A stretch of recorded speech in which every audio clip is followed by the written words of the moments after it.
اللہ تعالیٰ نے جتنے انسانی رشتے بنائے ہیں، ماں باپ، بہن بھائی، چاچے تائے، دادا دادی، نانا نانی، ساس سسر، خالہ بھانجا بھتیجا، پھوپھی پھوپھا، یہ جتنے اللہ نے رشتے بنائے ہیں، ان میں سب سے اہم رشتہ خامد اور بیوی ہے۔ سب سے اہم رشتہ خامد اور بیوی،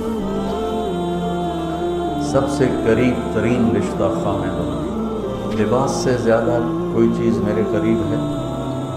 آپ کے قریب لباس سے زیادہ کوئی چیز قریب ہے؟ بولو۔ تو اللہ تعالیٰ کہہ رہا ہے کہ میری بیوی میرا لباس ہے، اور میری بیوی سے کہہ رہا ہے کہ تیرا خامن تیرا لباس۔ تو میں سے مراد سب شادی شدہ، جتنے شادی شدہ لوگ ہیں، تم میں بھی کون ہے شادی شدہ طلبہ میں؟ ماشاءاللہ کافی بابرکت نوجوان ہے۔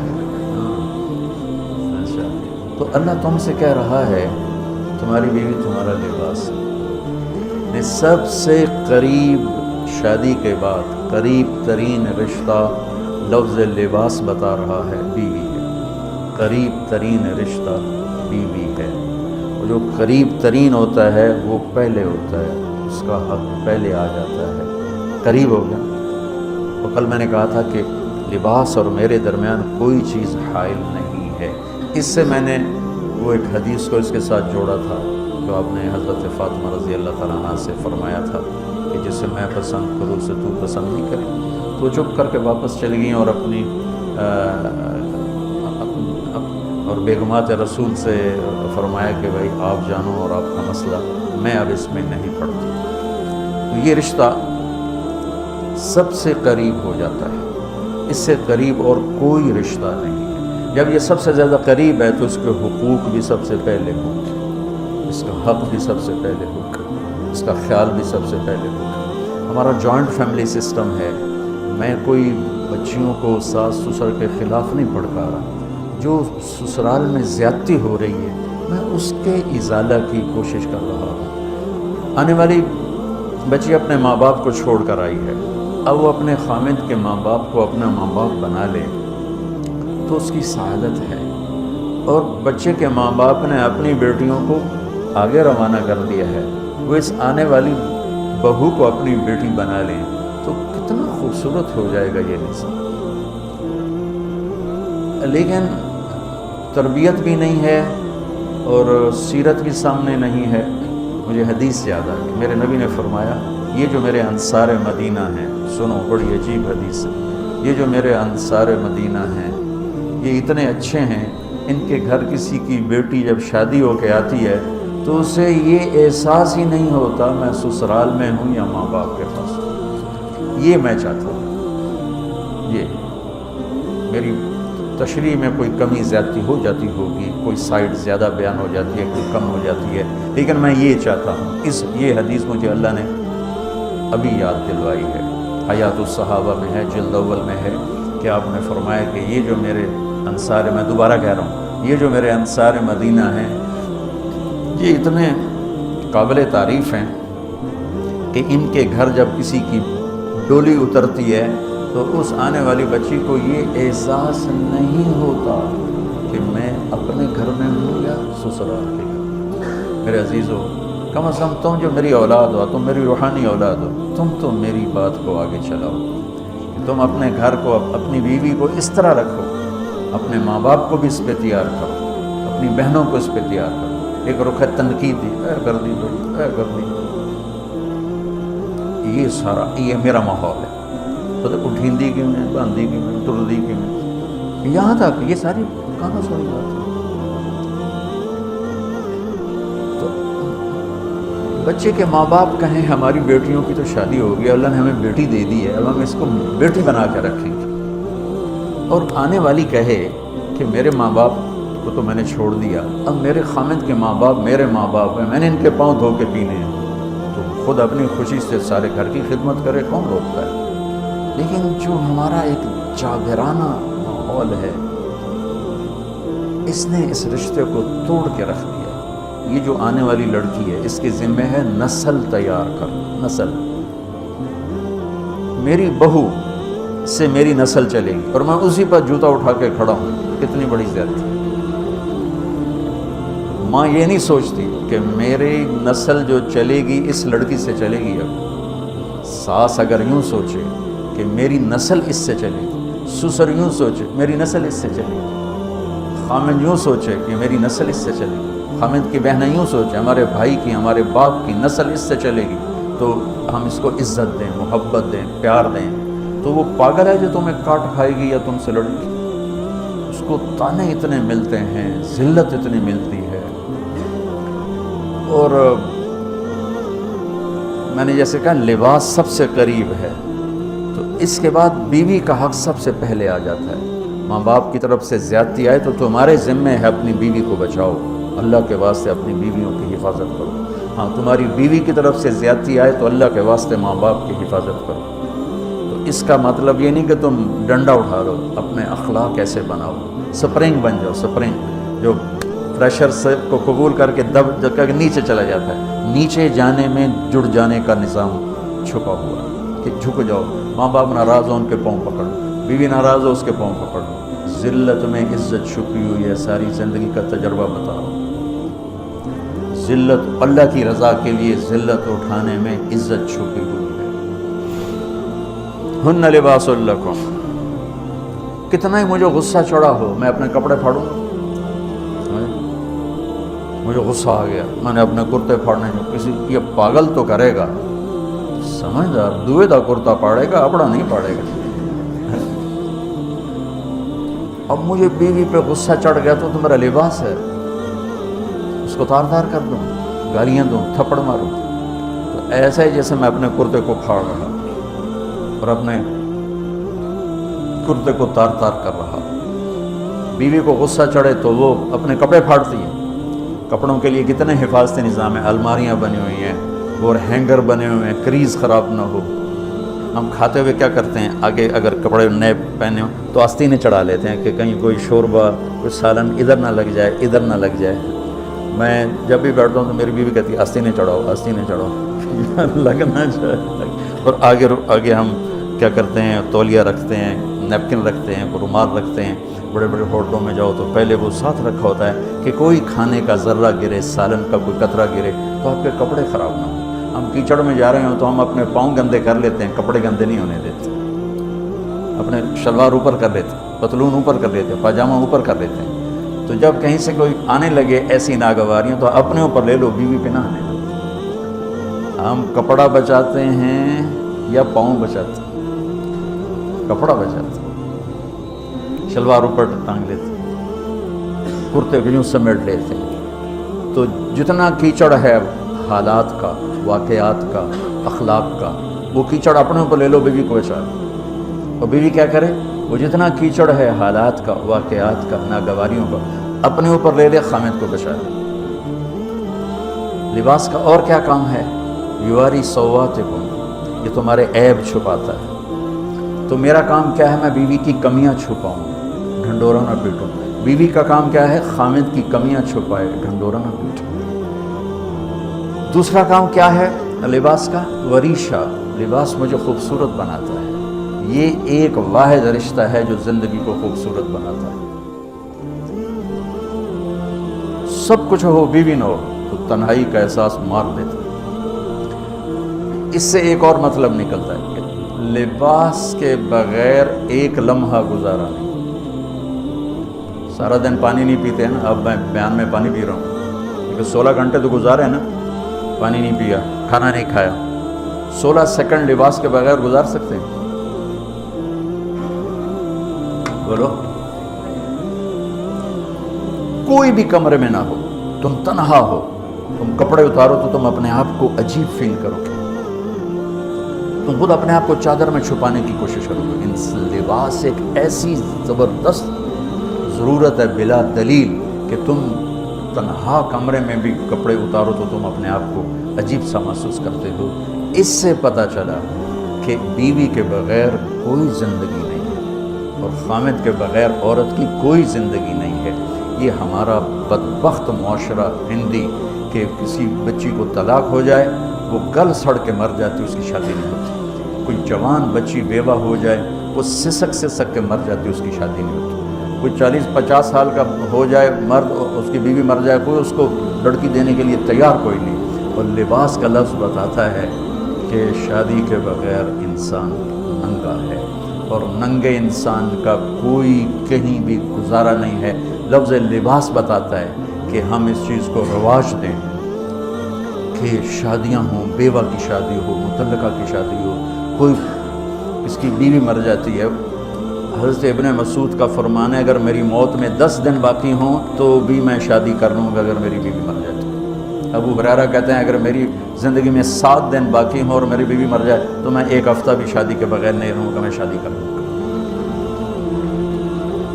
تو ہم ایک ہندی معاشرے سے متاثر ہیں جہاں بیوہ کی کوئی سنوائی نہیں، مطلقہ کی کوئی سنوائی نہیں، اور کوئی جوان بھی 2-4 بچے ہیں اور بیوی مر جائے تو اس کی کوئی شادی نہیں ہے. سسک کے وہ بلک کی زندگی گزارتے ہیں.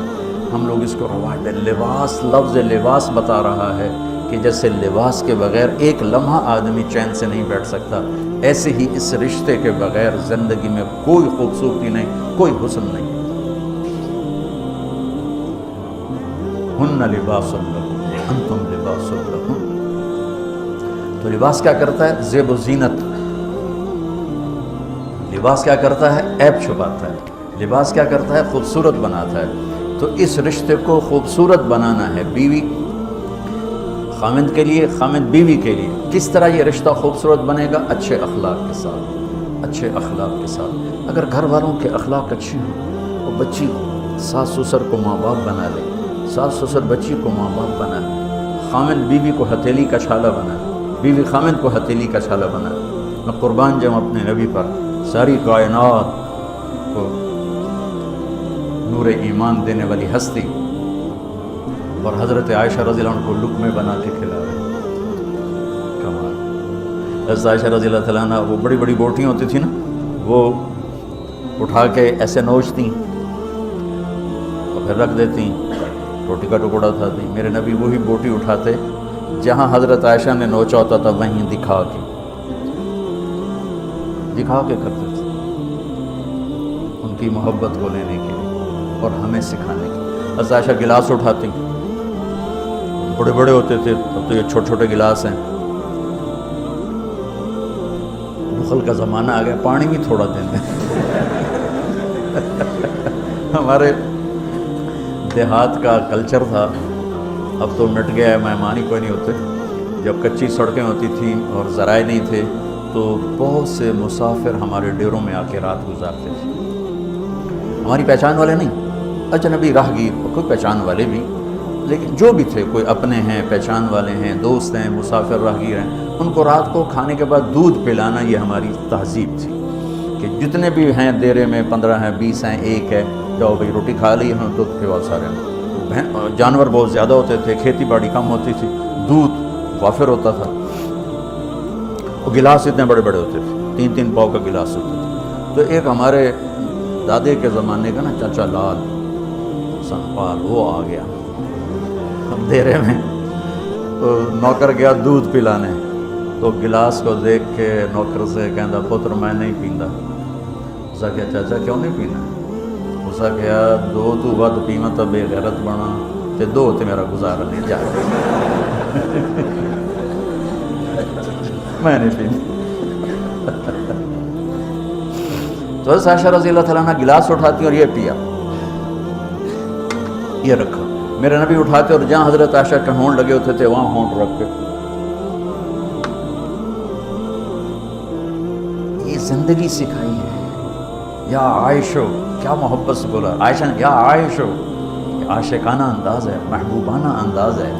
یا حمیرہ، عائشہ آؤ دوڑ لگائیں. عائشہ مجھے پتہ چل جاتا جب تو میرے اوپر ناراض ہوتی ہے. حضرت عائشہ نے کہا وہ کیسے؟ کہ جب تو میرے اوپر ناراض ہوتی ہے نا تو یہ نہیں کہتی مجھے رب محمد کی قسم، تو کہتی مجھے رب ابراہیم کی قسم. جب تو میرے اوپر راضی ہوتی ہے تو کہتی ہے مجھے رب محمد کی قسم، اور جب تو میرے اوپر ناراض ہوتی ہے تو کہتی مجھے رب ابراہیم کی قسم. کہ یا رسول اللہ صلی اللہ علیہ وسلم نام ہی آپ کا نہیں لیتی، میرا تو دل آپ پہ کیا، میری جان قربان ہے آپ کا. عرب کے ماحول میں اظہار عشق عیب تھا بیوی سے. ہاں معشوق سے اظہار عشق ساری شاعری بھری پڑی. تم نے شعراء جاہلیت پڑھو یا بعد کے پڑھو، بھری پڑی. وَهَلْ تَبْكِينَ لَيْلَا إِذَا مِتُّ قَبْلَهَا وَقَامَ عَلَى قَبْرِ النِّسَاءُ النَّوَائِحُ لَيْلًا كَمَا لَوْ أَصَابَ الْمَوْتُ لَيْلًا بَكَيْتُهَا وَجَادَ لَهَا دَمْعًا مِنَ الْعَيْنِ الصَّافِحُ وَأَغْبِطُ مِنْ لَيْلًا بِمَا لَا أَنَالُهُ وَلَا كُلُّ مَا قَرَّتْ بِهِ الْعَيْنُ طَائِعُ وَلَوْ أَنَّ لَيْلًا. دیکھو لیلا لیلا لیلا، 4 شعر ہیں لیلا، ہر شعر میں لیلا. وَلَوْ أَنَّ لَيْلَ الْأُخَيْلِيَّةَ سَلَّمَتْ عَلَيَّ بَدُونِ جَنْدَلٌ وَصَفَائِحُ لَسَلَّمْتُ تَسْلِيمَ الْبَشَاشَةِ أَوْزَقَ إِلَيْهَا صَدًا مِنْ جَانِبِ الْقَبْرِ سَاقِحُ. وہ بڑے زور شور سے لیلا لیلا لیلا اپنے اشعار میں کہہ رہا ہے. لیکن بیوی سے اظہار عشق، اے موت، اس ماحول میں جس میں بیوی سے اظہار عشق ایک عیب تھا اور معشوق سے اظہار عشق شاعری بھری پڑی ہے. ترکت ہوا لیلا وسعد بمعزل، کیا کیا خوبصورت شاعری ہے. بِأَبِي الشَّمُوسُ الْجَانِحَاتُ غَوَارِبًا اللَّابِسَاتُ مِنَ الْحَرِيرِ جَلَابِبًا حاولنا تفديتي وخفنا مراقبا فوضعنا أيديهن فوق ترائب. عرب کی شاعری بھری پڑی ہے عشق و معشوقی سے. اس ماحول میں میرے نبی سے ایک شخص کہتا ہے یا رسول اللہ من احب الناس الیک، آپ کو سب سے زیادہ کس سے پیار ہے؟ بھری محفل ہے، مسجد الگ نہیں یوں کر کے پوچھ رہا ہوں، بھری محفل میں آپ سب سے زیادہ کس سے پیار کرتے ہیں؟ تو آپ نے زور سے کہا عائشہ سے. اللہ اللہ،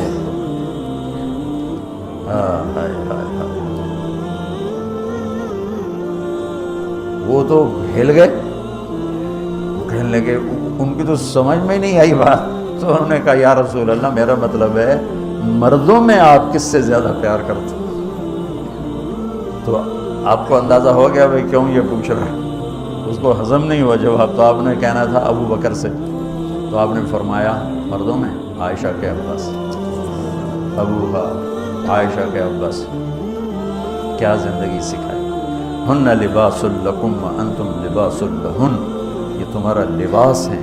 تمہیں کتنا ہی غصہ چڑھے لباس تو نہیں پھاڑو گے. تمہیں غصہ چڑھے بیوی کو بے عزت نہ کرو. بیوی کو غصہ چڑھے تو کرتا پھاڑے گی، اپنا دوپٹے کو آگ میں ڈالے گی نہیں، اس کو بچائے گی. صرف پاگل یہ کام کرتا ہے. اسی ایک لفظ لباس کے اندر زندگی گزارنے کا پورا طریقہ موجود ہے. اور اسی کے اندر بیواؤں کی، مطلقہ کی، رنڈوے کی شادی کا اشارہ خوبصورت موجود ہے کہ لباس کے بغیر تو ایک لمحہ انسان نہیں گزار سکتا.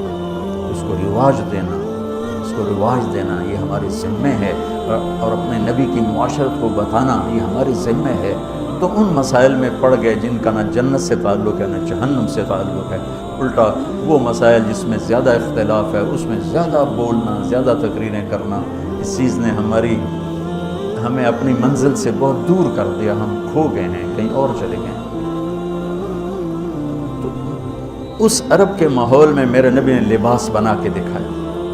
صفیہ رضی اللہ تعالیٰ عنہ چھوٹے قد کی تھی، اونٹ پہ سواری کے لیے وہ خود نہیں کر سکتی تھی. آپ نے اپنا گھٹنا آگے کر دیا. حضرت صفیہ نے آپ کے گھٹنے پر پاؤں رکھا اور اس کو زینہ بنا کے آپ نے ان کو اوپر چڑھایا. زینہ بنا کے جہاد کے سفر سے واپسی ہو رہی ہے. سب صحابہ سے کہا آگے نکل جاؤ. سب آگے نکل گئے. اتنا نکلے کہ غائب ہو گئے، نظر نہیں آ رہے. تو آپ نے کہا عائشہ دوڑ لگائیں، عائشہ دوڑ لگائیں. لگائیں. تو حضرت عائشہ فرماتی ہیں میں نے دوڑ لگائی، میں آگے نکل گئی، آپ پیچھے رہ گئے. کچھ سال گزر گئے، جہاد کے سفر سے واپسی ہو رہی. آپ نے کہا عائشہ دوڑ لگائیں. جی لگائیں. چلو بھائی آگے چلے جاؤ. سب آگے چلے گئے، غائب ہو گئے. تو کہنے لگے میں نے دوڑ لگائی، میں موٹی ہو گئی تھی، میں پیچھے رہ گئی، آپ آگے نکل گئے. تو آپ نے کہا حاضری میں تل کا، اب ہمارا تیرا حساب برابر ہو گیا.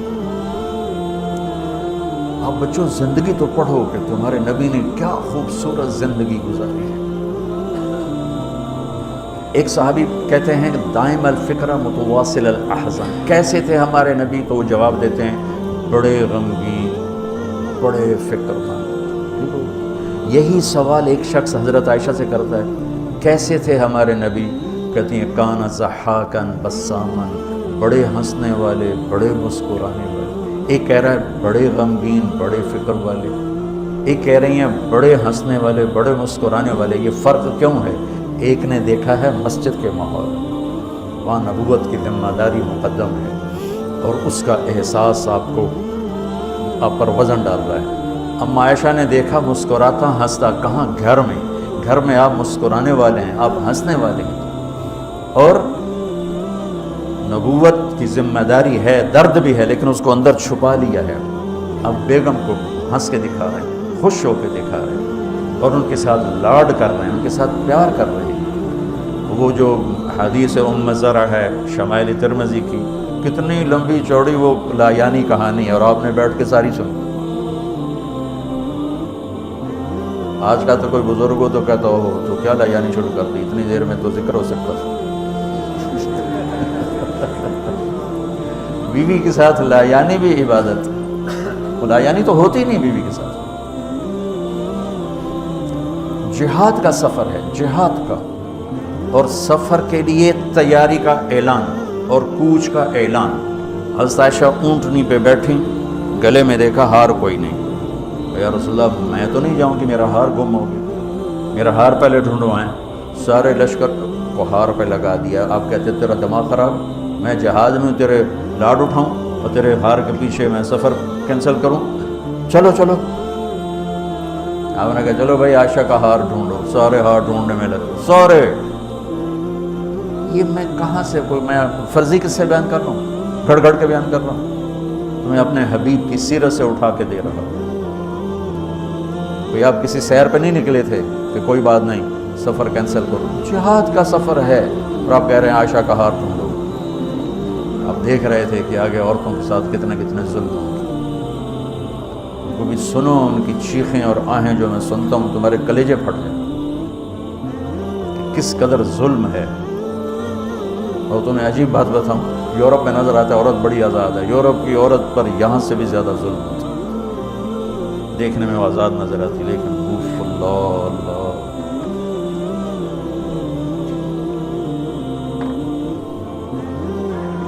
شام ہو گئی تو قافلہ رک گیا، اب تو بھائی شام ہو گئی، ہار نہیں ملا۔ مغرب عشاء کے لیے تو پانی موجود تھا۔ اب عشاء پڑھنے کے بعد پانی ختم، چونکہ خیال تھا بھائی اگلی منزل پانی ہے تو وہاں جا کے نماز پڑھیں گے۔ اب پانی کوئی نہیں ہے، اور سب نے ابو بکر صدیق رضی اللہ تعالیٰ عنہ کو تانے دینے شروع کیے، تیری بیٹی کی وجہ سے اب فجر کی نماز کا کیا بنے گا، اب تو پانی کوئی نہیں، وہ وضو کیسے کریں گے؟ تیمم کی آیت ابھی آئی نہیں ہے۔ تو حضرت ابو بکر صدیق کو غصہ چڑھا، وہ گئے اللہ کے نبی کے خیمے میں، وہ تو باب تھے، تو آگے اللہ کے نبی حضرت عائشہ کی گود میں سر رکھے سو رہے تھے، حضرت عائشہ یوں بیٹھی ہوئی تھی۔ اب کیا کریں، وہ سوئے ہوئے ہیں تو بول تو سکتے ہی نہیں، تب وہ چہرے سے ان کو ڈانٹ رہے ہیں۔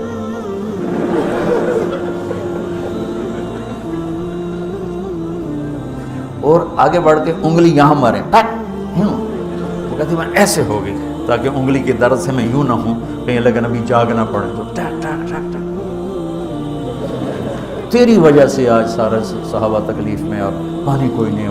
گویا چہرے سے سارا کچھ کہہ رہے ہیں، یوں کر رہے ہیں، چہرے سے سارا کچھ بتا رہے ہیں، اور غصے میں باہر آ گئے۔ اللہ کے نبی کی آنکھ کھلی، پتہ چلا پانی کوئی نہیں، نماز کا ٹائم ہے۔ اللہ نے کہا چلو فتیمموا صعیدا طیبا، چلو بھائی مٹی سے تیمم کرو، ہم نے تمہیں پانی سے بھی بے نیاز کر دیا۔ تو پھر سعد بن عبادہ کہنے گئے ابو بکر تیرے گھرانے کی یہ پہلی برکت تھوڑی ہے، اور بھی بڑی برکتیں پہلے ملی ہیں۔ پہلے سب ناراض رہے تھے، پھر سارے خوش ہو گئے کہ یہ کیا مل گیا، اللہ نے ہمیں تیمم دے، کسی امت کو تیمم نہیں ملا۔ دیکھو یوں کر کے کر لو، اس سے کوئی پاک ہوتا ہے، اور پھر یوں ایسے کر لو، چلو بھائی غسل سے بھی فراغت ہو گئی، پانی کوئی نہیں ہے تو ہمیں غسل کی ضرورت پڑ گئی ہے، تو اتنا ہی کام ہے ضربتان۔ لہٰذا عمار بن یاسر نیا نیا تیمم کا حکم آیا تھا، پتہ تھا نہیں کیسے کرنا ہے، تو اس سفر میں تھے تو ان کو ضرورت پڑ گئی نہانے کی۔ ان نے کہا اب وضو کے لیے تو تیمم ہے بھائی، یوں کر لو، لیکن نہانے کے لیے تو تیمم کیسے کروں گا؟ تو سارے کپڑے اتار کے ریت پہ کبھی یوں لوٹ رہا ہے، کبھی یوں ہو رہا ہے، کبھی یوں ہو رہا ہے، تھے بھی بڑے لمبے چوڑے، عمار بن یاسر آ کر کہنے لگے یا رسول اللہ آج میں نے یوں تیمم کیا ہے، آپ نے کہا انما یکفیک ضربتان، ارے وہاں بھی تجھے 2 ضربیں کافی تھیں، یہ اور یہ۔ تو نماز پڑھی گئی، حضرت عائشہ نے کہا یا رسول اللہ ٹھیک ہے ہار نہیں ملتا چلیں۔ جب میرے نبی سے اما عائشہ نے کہا چلیں، تب آپ نے کہا چلو۔ وہ جب اونٹنی کو اٹھایا تو ہار اس کے نیچے گرا پڑا، وہ دھاگا ٹوٹا اور پھسل کے نیچے چلا گیا۔ وہ سارے ادھر ادھر ڈھونڈتے رہے، اونٹ کسی نے اٹھایا نہیں۔ اللہ نے تیمم کی رخصت دینی تھی اور ایک ہمیں خوبصورت زندگی کا درس دینا تھا کہ اتنے بڑے سفر میں بھی بیوی کے لاڈ کو مقدم کیا، ضرورت کو نہیں۔ ہار ضرورت ہے، بولو بولو۔ اس لیے کہلوانا چاہتا ہوں کہ تمہیں مشکل سبق بتا رہا ہوں، یہ یہاں کرسی پہ بیٹھ کے بتانا بہت آسان ہے، جب ناگواری آتی ہے پھر پتہ چلتا ہے کہ اب اپنے آپ کو سنبھالنا کیسے۔ اگر ناگواریوں کو سہنا سیکھ جاؤ گے تو تمہارا گھر جنت بن جائے گا، اگر ناگواریوں کو اگلنا شروع کرو گے تو تم اپنے گھر کو جہنم بنا دو۔ یاد رکھنا، شکل صورت چند دن، روپیہ پیسہ ایک دن بھی نہیں، کپڑے زیور گاڑیاں چند دن، اور اخلاق موت تک ساتھ دیتے۔ اخلاق کا حسن کبھی باندھ نہیں پڑتا، اخلاق کے حسن و جمال کو کسی میک اپ کی ضرورت پڑی۔ بمکارم الاخلاق کن متخلقا لیفوہ ثناء جدک العطر الثنی فاصدق صدیقک ان صدقت صداقتا فادفع عدوک باللتی فاذا الذی۔ ضمیری کہتے ہیں کہ ایسے اخلاق بنا کہ تم مشک کی طرح مہکے، دوست کو دوست بن کے دکھا، اور فادفع عدوک باللتی فاذا الذی۔ یہ مصر آپ کی فصاحت پر پتہ بتاتا ہے کہ کیا کمال سے آیت کو اس مصرے میں فٹ کیا۔ فادفع عدوک باللتی فاذا الذی، ادفع باللتی ہی احسن فاذا الذی بینک وبینہ عداوۃ کانہ ولی، فادفع عدوک باللتی فاذا الذی۔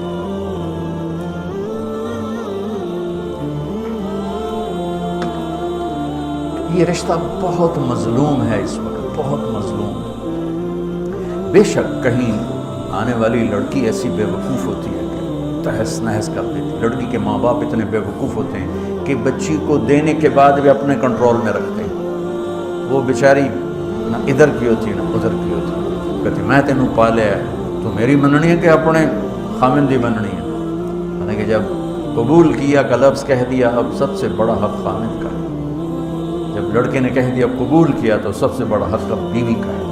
میرے نبی نے اس رشتے کو خوبصورت کر کے دکھایا، حسین کر کے دکھایا، اور اس وقت سارے ملک میں ایک آگ لگی ہوئی ہے اور اس کے پیچھے اور کوئی بڑے اسباب نہیں، صرف بد اخلاقی، صرف بد اخلاقی۔ اس ایک آیت کو بچوں ذہن، ہن لباس لکم، میری بیوی میرا لباس ہے۔ جتنی میں لباس کی حفاظت کرتا ہوں اتنا میں اس رشتے کی حفاظت کر لوں، میرا گھر آباد ہو جائے گا۔ میرا خامند میرا لباس ہے، میں جتنا اپنے لباس کی حفاظت کرتی ہوں اتنی اپنے خامند کی حفاظت کر لوں، میرا گھر آباد ہو جائے گا۔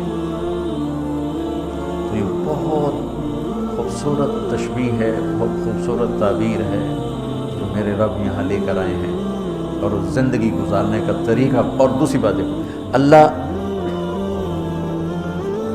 اس آیت کو لائے ہیں روزے کے فرض میں۔ یہ ایک ابھی بات سمجھ میں آئی ہے۔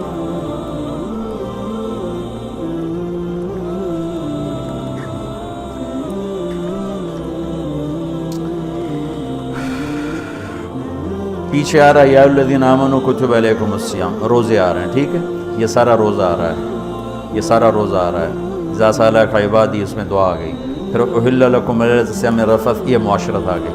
اس کے بعد پھر اللہ تعالیٰ بتا رہا ہے کلوا واشربوا حتی یتبین لکم الخیط الابیض۔ فرض روزے کے درمیان معاشرت کو اللہ نے ذکر کیا ہے۔ فرض روزے کے اوپر بھی روزہ ہے، نیچے بھی روزہ ہے، درمیان میں معاشرت ہے۔ یہ ایک بات ابھی ذہن میں آئی ہے کہ ہم روزے کو جتنی اہمیت دیتے ہیں، عبادات کو ہم جتنی اہمیت دیتے ہیں، اتنی اہمیت ہم معاشرت کے احکام کو نہیں دیتے۔ ہم معاشرت کو سمجھتے ہیں دنیا داری ہے، میں بیوی سے ہنس رہا ہوں، کھیل رہا ہوں، میں اس کے پاس بیٹھوں، وہ میرے پاس بیٹھی ہے، ہم کوئی گھر کی بات کر رہے ہیں، ہم اسے دنیا داری سمجھتے ہیں۔ اور میرا رب اوپر روزہ، نیچے روزہ اور بیچ میں لباس لکم. کیا عجیب بات ہے، اوپر بھی روزہ نیچے بھی روزہ اور بیچ میں ہن لباس لکم وانتم لباس لہن. جیسے اوپر بھی اخلاق، نیچے بھی اخلاق اور بیچ میں تبلیغ. خذ العفو واعرض عن الجاہلین اور بیچ میں ہے وامر بالعرف. معاف کرنے کو مضبوط پکڑو، نیچے زیادتی کرنے والوں کو معاف کرو اور درمیان میں دعوت کا کام کرو. دعوت کو خوبصورت بنایا اخلاق کے ساتھ اور بندگی کو خوبصورت بنایا معاشرت کے ساتھ.